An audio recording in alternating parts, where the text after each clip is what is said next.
Welcome to the SEO.co Search Engine Optimization Podcast. Digital marketing essentials and next level tactics. From offsite and on-site optimization to persuasive selling and everything in between. You'll learn actionable tips on what it takes to outright and outrank your competition. Now, here's your host, Nate Need.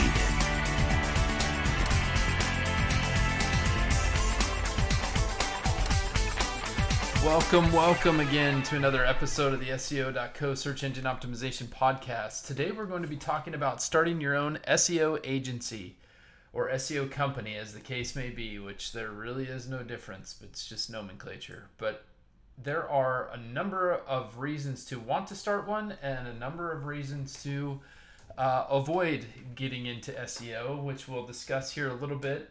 And we'll also be referencing some of the content on our website that talks about starting your own SEO agency.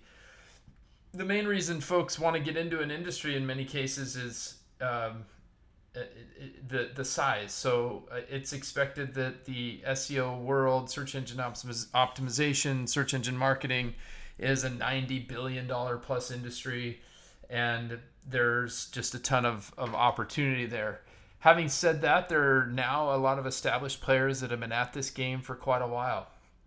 And entering into a market means that you've got to break into a niche that is probably untapped or heretofore untapped by those who might already be out there, providing those services. So it's becoming more difficult to break in, especially as budgets on the side of those that are doing SEO are much larger than yours. Having said that, being a local SEO expert in your local either community or city or town can be a huge boon, as well as if you have access to, for some reason, a very profitable niche in SEO. We know SEO agencies who have started, and stuck with it. They do anything from SEO and link building and SEM for companies that are in pest control, companies that do HVAC, plumbing, and dentists, healthcare professionals, doctors, physicians, as well as lawyers. And we have, as white label partners, worked with any number of these companies to help scale up their efforts for the clients that they've been able to find locally in some of those buckets. And those are kind of some of your main service industry buckets that can take advantage of local SEO. And when you're starting out, it's obviously obvious things apply. Getting a nice website, showing that you have the capability and chops of doing SEO, making sure that your own website has good SEO, so that if someone does a lookup on your site, they can figure out that you are a trusted resource in that regard. But apart from that, it's starting out from scratch is really about establishing yourself in a niche and building a portfolio of clients and attracting your first clients, closing your first deals, and choosing what type of services you want to provide. In the SEO world, there are dozens of options for services that you can provide to your clients. And then figuring out how you're going to create and draft a proposal, as well as provide actionable results and actionable your monthly reports on what you've been doing, how it's been going, and what progress is being made on your own campaigns for your own website, for the websites of the clients that you're working on.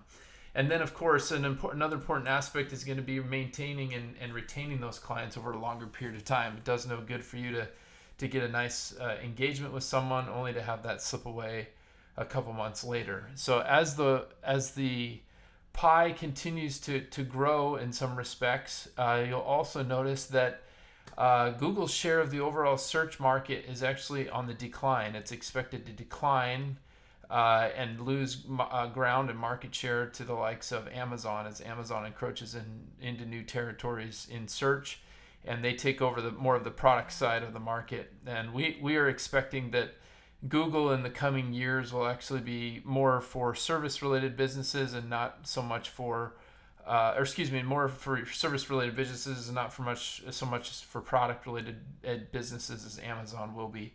And so just keeping some of those things in mind.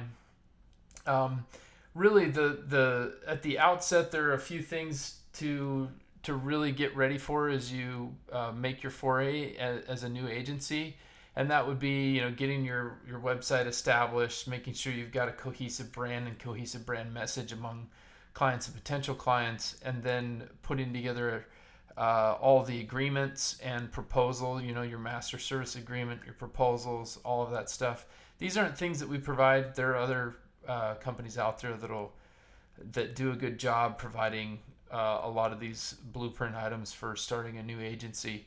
What we provide, and the service we provide those that are just starting out and even those that are well established, is the ability to scale up both link building and pay-per-click on a white label basis. So private labeling our services in a confidential way allows you to focus on selling and not focus your time on writing content, finding publishers, getting that content posted.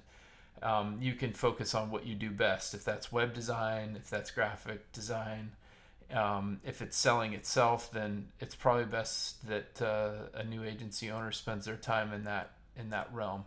So as you scale up your business, there are a number of things that we would advise putting people and processes in place so that you don't have to be there doing every single item, and people have their role within the organization that allows them to take the business and run with it, and then find trusted people that you don't have to micromanage, that can do the work and scale to the next level. And that's really what's probably the more difficult part. Starting a business is a lot easier than scaling it up and finding a way to bring new clients in.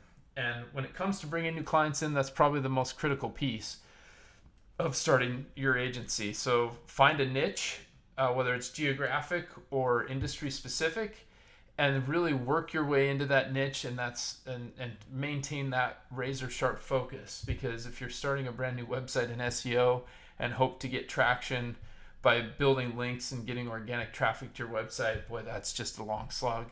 It's going to take a while. There's so many established players in the market. It's going to be a bloodbath and a huge time and money suck if that's the direction you want to go. So that's all we'll say for now. We'll probably cover more on this at a future date, but we'd love to hear more about your questions, concerns, comments, and feedback. Please leave your comments in the comment section below. I look forward to having you on the podcast again soon. Thank you for joining us on the SEO.co podcast. We appreciate your time. Be sure to rate, review, and subscribe to the show, and visit SEO.co for more resources based on today's topic, as well as access to more podcast episodes to help you improve your site's long-term SEO success.